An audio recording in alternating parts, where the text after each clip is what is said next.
Welcome in to another edition of the Pick a Side podcast. Shea, Norling, and Tyler Rocky with you as always. Available on YouTube as always, youtube.com/@PickASideESPN. Please hit the subscribe button, like a video, leave a comment, whatever you want to do. Also available wherever you get your podcasts and the ESPN Chicago app. Rate, review, subscribe wherever you get your podcasts. That's my spiel. We've got NFL picks to get to.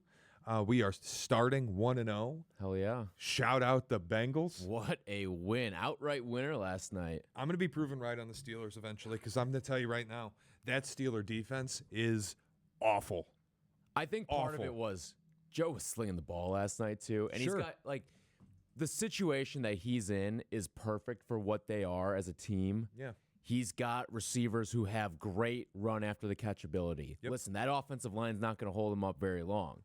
But if he can get rid of that ball in less than 2 seconds, he'll be fine. Well, and that offense will be fine. The defense is a different story, but you win a game without Trey Hendrickson, you feel pretty good. You said it. That offensive line's not going to keep him up. That offensive line also can't run block to the tune of Chase Brown entering this game with 2.5 yards per carry on the season. He got 100 yards on the ground. And it was chunk plays. That Steeler defense is bad, and it's old.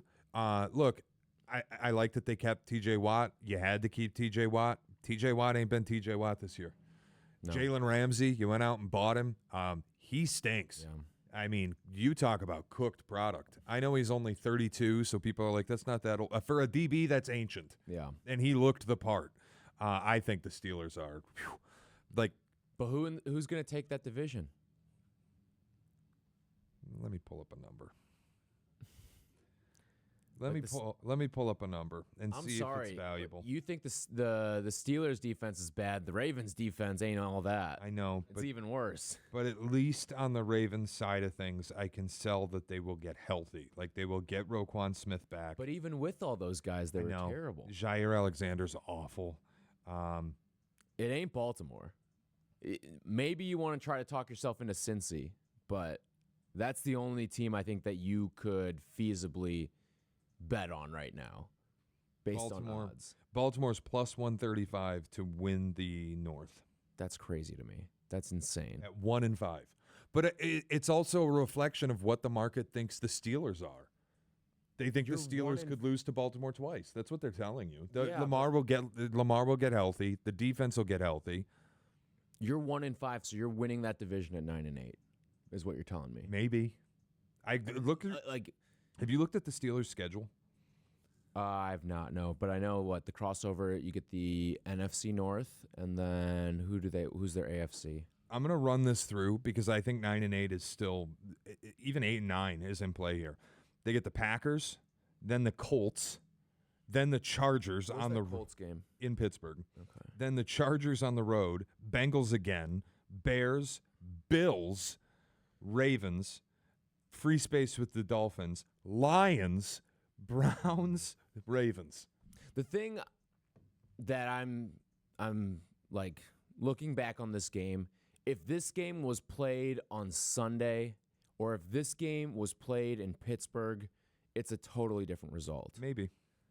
Fair. I don't think Pittsburgh loses a game in that situation if it's not a short week on the road. I hate them. I hope they crash and burn. All right, let's get to the rest of Week 7. We'll start on Sunday morning. Rams, Jags in London. Rams are a 3-point favorite. Total's 44.5. I don't have a play on the game. I do have an opinion on the game, and my opinion is, can we fucking stop doing London games? I was just going to say, I think I'm retiring from London games. I don't want to watch them. Although the thing is, this is actually a good matchup. It is a good matchup, but why are you playing it in London? Yeah. Like, they're horrible watches. Send Miami and Cleveland out there. Make there's supposed to be 50-mile-per-hour winds in that game. You know how for even football they move games sometimes because of hurricanes and natural disasters and stuff like that. Why don't we move that game to London? I would say, I don't know how this weighs on you, and we might have already known it anyway. Puka will not play on Sunday in London. Does that create a Jags spot? Well, it may be like a Jags crowd, given what the Rams fan base is, A, and B, the Jags are over there all the time. They've been London's team. Rob Havenstein, the right tackle, also officially out Sunday morning. I've got enough on the card that I'm not. I'm I do going to a too. wedding the night before. I'm not waking up early to watch this game. Fair. All right, let's get to noon. Raiders, Chiefs. Chiefs laying 11.5. Totals 45.5. I don't have a bet here. If I did have a lean, it would be Raiders because Mahomes north of a touchdown does not cover numbers. Just doesn't. But it's also, they get Rashee Rice back. Their offense has looked like it did 3 years ago lately. I think you're playing with fire fading Kansas City right now. So. This is actually my favorite play of the week. I love the Raiders. Oh, wow. Love the Raiders. All The right. Chiefs don't blow out divisional teams, too. And Talk me into it. so Patrick Mahomes is a 10-plus point favorite inside the division. Is 10-2 straight up. Immaculate. But he's 4-7-1 against the spread. And both of those straight-up losses came against the Raiders. I think there's something with the Max Crosby against this Chiefs line component, too. Like, the way that he is able to wreck games and shrink down your quarterback's internal clock. And I get it's Mahomes, and he's going to be able to get rid of the ball and make some plays out of it. But I think Max Crosby's going to cause enough problems, especially against this Chiefs line, where it's not going to, you're not going to be looking at a double-digit point victory. Or if you do, it's sitting on 10. I don't see this being a 2-touchdown type of game. The Chiefs also haven't beaten the Raiders by double digits since 2023. And I think this Raiders roster, while I don't think it's good, it's as good as it's been in the last 4 or 5 years.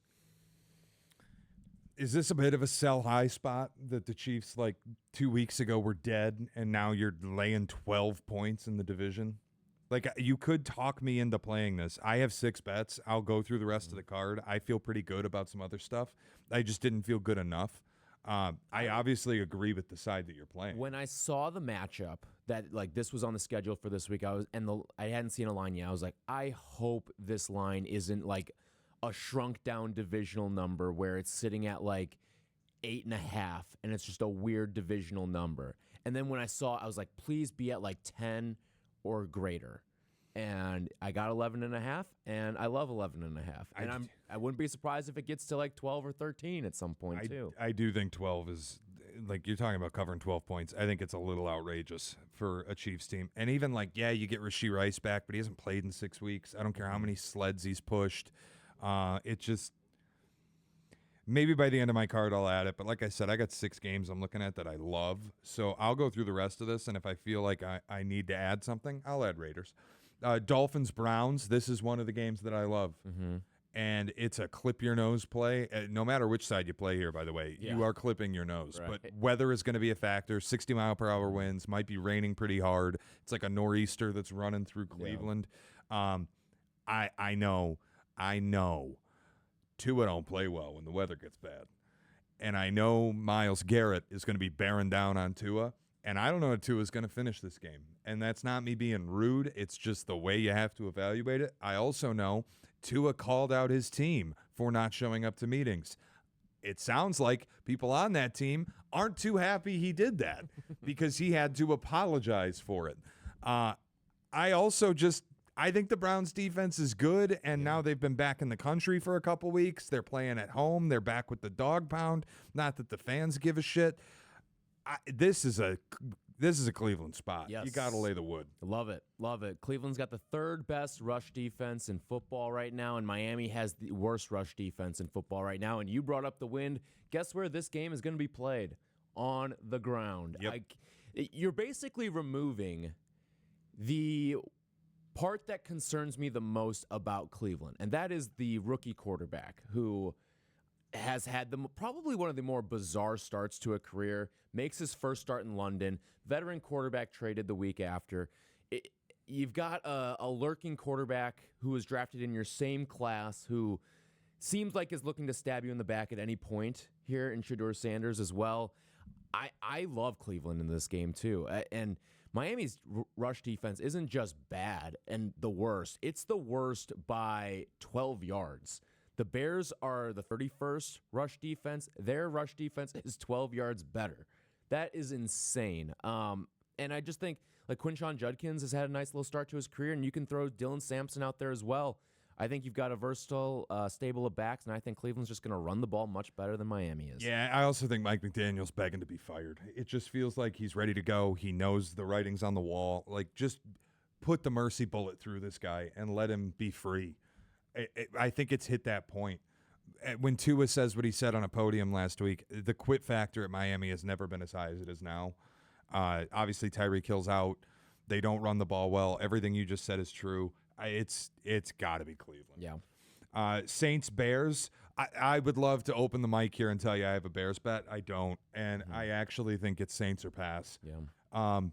It just, the number, we're really at a point where laying 4.5 now with the Bears against anybody at home. It's going to be shitty weather. Yeah. This is another game that's going to be played on the ground. I know that they ran it well against Washington. I know that they kind of stuffed Washington's rush attack.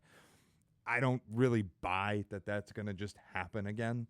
They're the 31st run defense in the league. Albeit they did get healthier. Like, there is reason to believe why last week maybe you won't be at that level, but there is some sustainability to it. I just think we've hit a point where the number's a little too large on the Bears that you could never bet it. And I'm not running to place a Saints bet either. It just would be the Saints if you made me bet it. I'll correlate with your hypothetical here. Is it under? Under 46.5. Listen, kicking is going to be damn near impossible in this game. And you've got two teams with kicking uncertainty right now. Blake Grupe's been awful. He's kicking at 73% this year. He's got the most attempts in the league right now. And then on the flip side, who's going to be the Bears kicker? Is it going to be a banged-up Cairo Santos, who we already know doesn't have a powerful leg? Yep. Or is it going to be Jake Moody, who gets to kick at Soldier Field for the first time and welcome 25 to 30 mile per hour winds? That'll be a lot of fun. Even the extra points are going to be a shit show, I feel like, for both of these teams. So I'm going under the 46.5 here. I just think that when you're giving me a number of that size in the NFL of all leagues too, and who knows what the kicking situation is going to be, you're probably going to have to go for anything inside the 40-yard line. Anyway, probably inside the 35, maybe even 30-yard line. I'm taking under 46.5. I'll join you in under to have action on the game. Like I said, if this were still 5.5, like it was earlier in the week, I would bet the Saints. If it were 2.5, I'd bet the Bears, but I can't. 4.5, I can't do it. I just don't think they've earned that right. I feel pretty good though about the Bears winning this game. I do too. I think the Bears win. I just don't think they're winning it by margin. Is it going to be by 3 or is it going to be by 7? That's the question. Eagles, Vikings. Eagles laying 2. This is another one I feel really, really good about. I am betting Minnesota. I think the Eagles have huge problems. Like, I know Jalen Carter didn't play last on Thursday Night Football when they lost to the Giants. They did lose Quinyon Mitchell to injury. They're just not very good. Like, this is a roster that lost a lot from an all-time roster. They lost Milton Williams in the middle of their defense. Jordan Davis hasn't been good. Jalen Carter hasn't been healthy. Their edge rotation is terrible, and I don't think it helps that Za'Darius Smith retired on them. And then I look at some of the bet data. The Eagles are public. 60% of the bets make up only 52% of the money. That tells me everybody's looking at this with the easy answer. Eagles have lost 2 straight, but Eagles are good. They'll bounce back.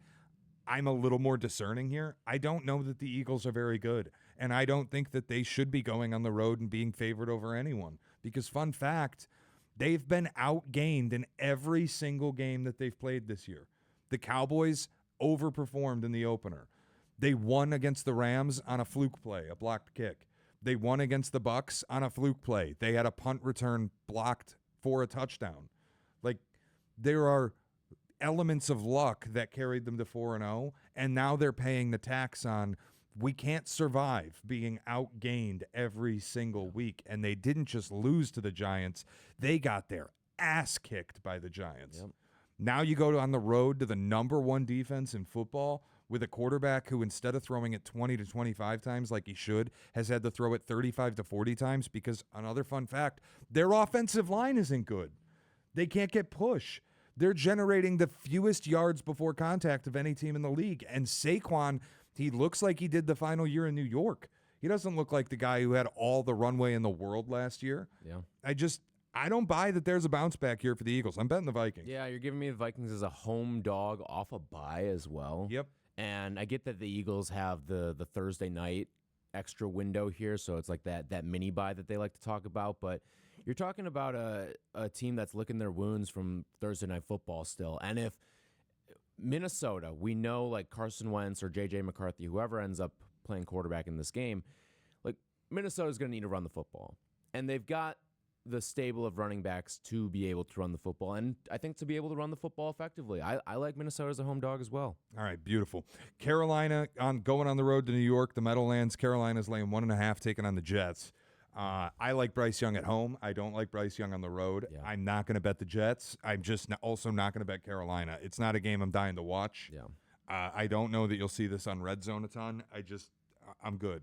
Yep. That's exactly how I feel. Listen, I think the Jets are the worst team in football, but if there's anyone that can give them their first win, it is the road Panthers. Yeah, I agree with you. Like, I looked at this and thought that I'm not going to bet it, but I have a weird feeling we're going to wake up on Monday and the Jets will be 1-6. If we saw this number flipped and the Jets were 1.5-point favorites, I guarantee you we'd be playing the Jets. But you're going to give a 1.5, and for whatever reason, you and I are both scared off from it. It's actually 100% true. If the Jets were favored, I would bet them. But the fact that they're dogs, it's like they're just awful. They're morbid.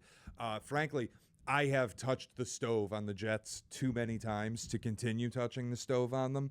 Like last week, I said I'm not betting them. They'd be the side against Denver. They end up easily covering against Denver. I don't want any part of it. Yeah. I'll hate myself if I bet the Jets and it loses. So I'm just not touching it. Plus, I think there's better spots like this next one. Mm-hmm. New England laying 7 on the road in Tennessee. Huh? New England suddenly getting respect enough to be laying a touchdown? Yeah. Ooh, and Vrabel's coming to town. Return to Tennessee. He probably wants to embarrass him, right? Dude, you got to bet the Titans. Yeah. I was looking.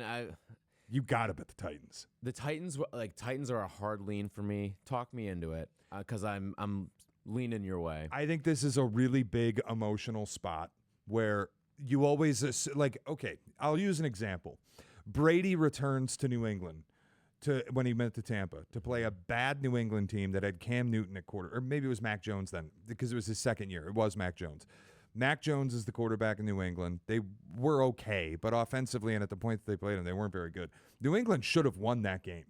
Yes. And I think it's like you always assume the revenge spot's there. Like Vrabel's going back to the place that fired him, that chose a shitty GM over him. Mm-hmm.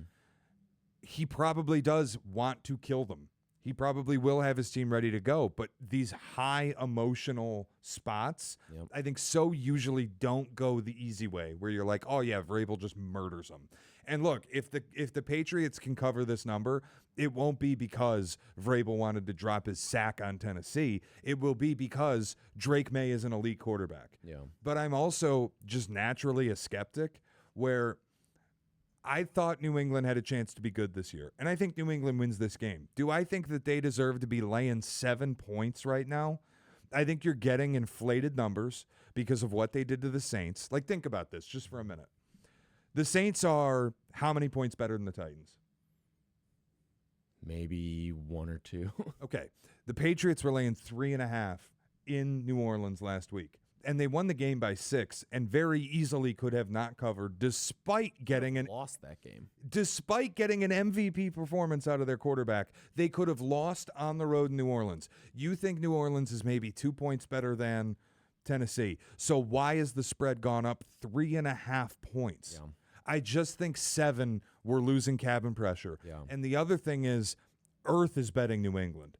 Everybody wants to bet the Patriots. It's so easy, right? They just beat Buffalo. The quarterback's playing great. They just beat New Orleans by margin. Now you go on the road to a worse team, we think. You'll just blow them out too, right? Dude, it's the NFL.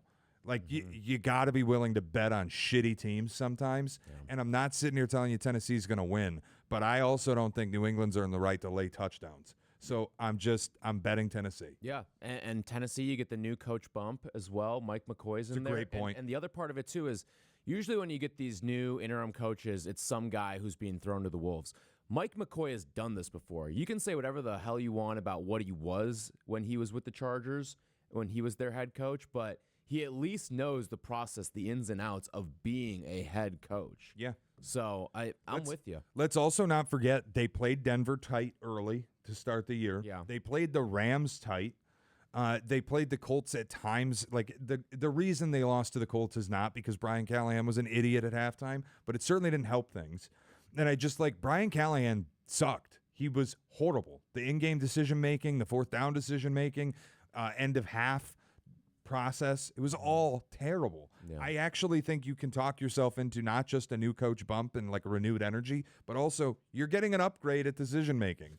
You might be. So it just, for me, and I'm not guaranteeing it's a winner, but I'm betting the Titans. Yeah. All right. You talked me into it. Add to the card. Colts Chargers, another game I love. Like, we're on Same. a run here where I'm betting some games. Yeah, like the games that I'm playing this week, I love. I do too. Colts Chargers. Colts are 1.5-point dogs going on the road to the Chargers. Chargers may be getting a little bit healthy. Yeah. Joe Alt was a limited participant in practice yesterday. They have desperately missed him. They can't keep Herbert upright. There's some talk that Pimpkins, the guard, might play. He hasn't practiced, so I don't know that that's true, but there's word he could be ready to go on Sunday. And I just, this is a Charger spot. Yep. Colts are so sell high at the moment. Like, this was a 6-point look-ahead number. I know the Colts are fantastic so far. They're the number one offense in football through 7 weeks. It's hard to fake that. But I also, like, now you're going on the road. You're playing a little bit of a body clock game. Like, this has to be a Charger spot, laying a small number. Yep. I 100% agree with you. Like, the health factor, especially if you can keep Justin Herbert upright, too. But when India's gone up against good defenses this year, they lost to the Rams in pretty convincing fashion, and you had a controversial win. You needed a leverage call on a field goal to beat Denver. It's a great point. And now you're going up against one of the best defensive minds in the sport right now with Jesse Minter. Harbaugh is great with getting his team ready. This is a Chargers team that had a resilient win, and now I think they're in the process of trying to stack, especially after they had that loss to Washington a couple weeks ago. I just think that this LA team is looking to try to stack some of these wins now, and this is I think a great spot to do that. Yep. And I think you're talking about a head coach that knows how to prepare against someone like Steichen in that offense. And it's also, like, you don't have to believe that the Colts are bad to do this. No. I think the Colts are good. I think it's pretty legitimate that they're good. A good team, too. But I also think you're not going 16-1. No. So there are spots where the schedule makers, like they did with the Lions going to Kansas City, they will set you up to lose, much like they did to the Chargers when they sent them to the Meadowlands to play the Giants. You get set up in spots in an NFL schedule where you're going to lose, and it's not an indictment on you. It's just, this is the way it is. And you know what? I think this is one of those spots. The Colts, to be honest, are probably the better team. From what we've seen so far this season, too, they're definitely the better team. But like you brought up, are the Giants a better team than the LA Chargers? Nope. I don't think anyone would tell you that. I don't totally buy that the Chiefs are a better team than the Lions, but I think they got them in the right spot. Yep. Home field. I know home field, like the number that we give to home field advantage has gone from like 3 to like 1 at this point, if even. But I do think home field matters a shit ton in the NFL. Yeah, I do too. Giants, Broncos. Giants are getting 7 points on the road going to altitude, and you're getting nothing out of me here. Yeah. It's a flat 7. It's not interesting to me. I'm not laying it with Denver, and I'm certainly not taking Jackson Dart and that run-happy offense at altitude. There's nothing there for me. I will say this, if you want like a little, my lean based off of just looking at the number and matchup would tell me Denver. I agree. But you've got the Giants coming off of the extra long rest from playing Thursday night, and you've got Denver. Why are teams doing this? They're not taking their bye weeks after being in London. Why are teams not doing this? I don't get it. And you've got Denver now coming back from London and going back to London to Denver is a much different flight than London to New York. Yep. Like London to New York, you'll find shorter flights to London from New York than you will in some places within the continental U.S. Yep. As opposed to Denver, like you're talking about a significant flight coming back. So it's what we've talked about a little bit so far this year. I'm not laying touchdowns this early in the season. I can't do it. I think it's too competitive. It's too difficult to win those spots. You can't get me to lay 7 points. You might get me to take 7 points like I am with Tennessee, but you're never getting me to bet a 7-point favorite this early in the year. No. We get to November, December, I'll pick some spots, but right now, no. Not happening. Same thing here. Green Bay going on the road to Arizona. If you made me bet it, I would say this has to finally be the bounce back spot for the Packers. Okay. But it is a weird scheduling quirk right now where the Packers have played one home game since September 11th and will not play another until the second week of November. 51 straight days without a home game. I feel like they have to play better at a certain point. I do think they're much better than Arizona, but Jacoby Brissett ran the offense okay against Indianapolis. I'm not running to take Arizona inside a touchdown, and I'm not running to lay a full touchdown with Green Bay, so I'm just out. I feel like weird games happen when Arizona is like a more sizable dog. Yeah. Just in general. Like, it's a weird place. Like, you're going across country, especially for some of these teams, like in the NFC North or in the NFC East or the AFC versions of those divisions too. Also, all 6 Cardinals games this year have been one-possession games. They seem to do that all the time. It's just they're a frisky group that they're 2-4 right now. I think they're probably a little bit better than a 2-4 team. I agree with you. So let's just be real. They should be 3-3. They had no business losing to Tennessee. That's fair. So I'm going to take Arizona plus 6.5 here. I think Brissett looked good last week, and I don't know if this line is really adjusting for who Jacoby Brissett truly is as an NFL quarterback. Sure. I mean, he is probably on a list of like 3 guys that I would want as my backup in this league right now. He's certainly near the top there. You could maybe even make a case that he's number 1. He's just a professional quarterback. He knows how to run offenses.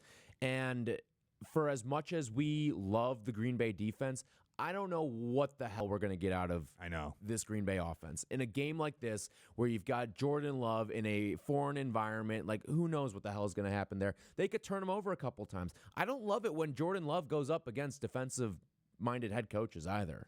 Yeah, what you just said is why I just want to stay away from it completely, because I think there's quarterback uncertainty on both sides. Like, I'd love to lay 6.5 with the Pack, but what happens if Jordan Love throws the most unforgivable interception you've ever seen with a 7-point lead and you blow up the spread? Like, I'm not comfortable enough betting the Pack right now. I'm not comfortable enough to bet Arizona. I hope you win your bet. I'm going to be out of business on this one. All right. Washington, Dallas. Washington laying 1 on the road in Jerry World. I tried to find a play here. Me too, and I couldn't. Yeah, I mean, the I total. wanted to bet Dallas. Dude, I do too.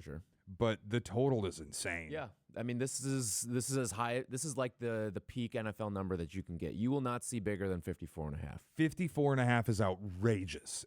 Dallas is a heavily public side. I looked for angles. I wanted to bet Dallas too because I just don't buy that Washington's all that good. But the more I looked at it, and divisional home dog, but when they're that public, are you gaining anything? When it's only a point, are you gaining anything? It's also the Cowboys. You know, people are diving headfirst to bet the Cowboys. Exactly. It would be a lean to the over, but 54.5, fuck me. Like, you get one missed possession or one long possession, and that's cooked. And I will say this. I know Matt Eberflus gets a lot of shit.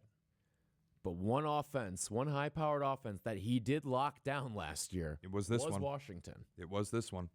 And who knows the status on what Terry McLaurin's going to be? Who knows? There's just too much uncertainty right now as we're looking at it. I couldn't bet anything. Same thing for me with the Sunday night game, actually, too. Atlanta, San Francisco. Atlanta getting 1.5. I looked for ways to bet the Falcons here. And again, it's a massive public dog. I never like to live in that spot. My feeling on it is the Falcons go and win this game because the Niners, how do you survive all of these injuries? They did it against the Rams. Yeah, but they still had Fred Warner then. Like, it's every week there's another critical piece that falls off of their roster. And it's like Shanahan's brilliant and he's got Mac Jones playing well. And I feel like they can kind of hold this together, but I'm not willing to bet my money on it. So I really like San Francisco this week. All right. This is their only home game in October. You know they got to be happy that they get to sleep in their own beds and do all that stuff this week. The other side of this is I love fading the Falcons. I feel like I have a pretty good grasp on betting the Falcons. I felt the same way you did. Like, because they lose, I want to bet them. They win, I want to bet against them. Yes, exactly. And it's just kind of like they're going to be one of those teams. They're not going to be streaky. They're going to be a pretty win-loss team. And I looked at some of these numbers too because I was like, I wonder what Penix is like outdoors since he made it to the NFL. Michael Penix is 0-3 outdoors. He's got a 1 to 3 touchdown to interception ratio, and he's throwing for 140 yards per game. I get it's a very, very minuscule sample size here. And he played, obviously, a lot of outdoor games in college and looked good in those outdoor games in college. But it feels like he's been one of those guys who, like, what's it going to look like in the NFL outdoors? I can't remember, like, a lot of good moments from Penix in those type of situations here. And on the flip side for San Francisco, not that it really matters, but it's something that I would throw out there. If you want to bet the 49ers, and if you're going to be like me here, I would bet it right now. Like, go into your app right now and bet it while you're listening to this, because we could see Brock Purdy on Sunday night, and he will move a line, and I don't think he necessarily should be moving a line. So if this thing, all of a sudden, you get the all systems go on Brock Purdy, and this thing jumps to 3 or 3.5 or something like that, I don't think it should be, because at that point, I probably lean back towards the Atlanta side of things. Could buy yourself a middle. But potentially, yeah. But at 1.5 right now, effectively for the NFL, a pick-em purpose here, I'm taking San Francisco. God bless you. And I don't think it matters who the quarterback is. Monday night doubleheader. I'm going to get this out of the way first. Houston, Seattle. I hate the game. I'm not staying up to watch it. I didn't buy either team in the offseason. I certainly don't buy Houston now. Their offensive line is dreadful. Taking that on the road, outdoors, night game, one of the most hostile places in the league. But I'm also not at a point where I'm ready to lay 3 points against an ostensibly good quarterback and good team with Seattle. I am excited to watch the chess match, though, between Darnold against that defense. I won't even be up to watch it because the 9 o'clock start's ridiculous. I hate the Monday night doubleheader. I'm tired of it. The other Monday night game, though, I love. I don't like it. I love it. You go through Tampa's injury report, you better get a notepad out. It's extensive. Levante David did not practice on Thursday. I don't think he's going to play. Emeka Ibuka did not practice on Thursday. I don't think he's going to play. Mike Evans, limited participant on Thursday. Might play, but nursing a hammy. How effective are you going to be going on the road? He spent his whole career nursing a hammy. No shit. Chris Godwin did not practice. He ain't playing. Bucky Irving did not practice. I don't know that he's playing. Josh Williams did not practice. I don't know that you got one running back. You're going into Detroit, and you look at the number and you go, well, Baker Mayfield's winning the MVP. Everybody thinks Tampa's the best team in football. They're one on basically every power ranking that you look at. They're getting 5.5 points. Yeah. Earth is betting them. This is the spot of all spots. I think the Lions are set up to fucking drill them. You got to lay the 5.5 here. I'm not telling you it's a promised winner, but I think if you're betting Tampa, you are betting a shitty number. The Lions could win this by 14. I will say this, though. I think you have to be a fool to fade Baker Mayfield right now. And I agree that you gave out the laundry list of injuries right there. And yes, I think this Lions team is not nearly as bad as what they showed on Sunday night last week. But you got to remember, was it last year or 2 years ago when Tampa went into Detroit and beat them outright too? It was last year. Like Tampa it's been pretty nice to Tampa inside Ford Field. They damn near beat them in a playoff game. Lost by 8, I believe, as 8.5 point dogs. Yep. So I'm passing on the game. I feel the same way you do. I do. If I had to bet it, I would lean Detroit. But I can't doubt Baker Mayfield, right? I just can't. I know. And when you see the number starting to adjust to all of the injuries that are racking up on Tampa Bay's side, I'm staying away from the game. Maybe if I have a really good Sunday, I'll get into a little bit of Detroit action, but we'll see. I'm not telling you you're wrong to stay away, and I'm not telling you your reason is wrong. Fading Baker Mayfield is a scary proposition. He went into San Francisco and solo beat him. And it hasn't mattered who's playing receiver for him. Ibuka was out. His leading receiver last week in San Francisco was an undrafted rookie with 0 career catches. Baker is different, and he's willing his team to victory.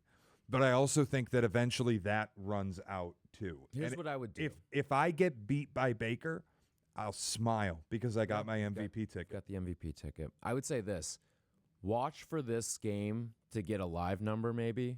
Like, Detroit gets the ball first, they go down and score. Maybe Baker stalls out, and then they get another. Detroit gets like a field goal or a touchdown there. Sure. If I see a live number that's like 13.5 or 14.5 or something in that neighborhood, I know 15.5 sometimes is a very popular one that gets floated out there. I'm taking all those points. It's fine. Because this Tampa could be down 17 going into the fourth quarter. With the ball, they go out, score. They hold Detroit, and then they score again. And all of a sudden, it's a 3-point game, and like that's the season that Baker Mayfield's having right now. The way that the missing Levante David's the thing that kills me. Like, he's so good. Even at his age, he's so good. Yeah. And how do you contain Gibbs? How do you contain everything Detroit wants to do out of condensed sets, throwing the ball short over the middle of the field? They're back at home where they typically play better. Dan Campbell, I think the number's 27-5 off a loss the last 3 seasons. Like, it's just, to me, Detroit is set up to fucking drill them. And I'm willing to lay the wood and do it. And if Baker beats me, Baker beats me. I'll smile about it. Yeah, that's fair. You got that little built-in hedge for yourself there. Pretty much. That'll do it for me. I got nothing else NFL related. We good? That's all I got. Yep. There you go. We got a Monday recap coming your way. We'll talk college and pro. If you missed the college episode, it's available yesterday, posted on YouTube, youtube.com/@PickAsideESPN. Also available wherever you get your podcasts. We both ended up with massive cards on the college side. Yes. NFL, I'm a little shorter. Saints, Bears under. Lions laying 5.5. Chargers laying 2. Vikings getting 2. Bears, not Bears. Titans +7 and Browns laying 2.5. Mm-hmm. I got Vegas getting 11.5 against Kansas City. Browns 2.5-point favorite under in Bears and Saints. Minnesota getting 2 at home. Tennessee getting 7 at home. Chargers 1.5-point favorite. I love Arizona this week, 6.5-point dog at home. And then San Francisco as a 1.5-point favorite. There you go. That is the Week 7 edition NFL picks in the Pick a Side podcast. Shea, Norling, Tyler Rocky with you as always. We'll see you Monday for a weekend recap.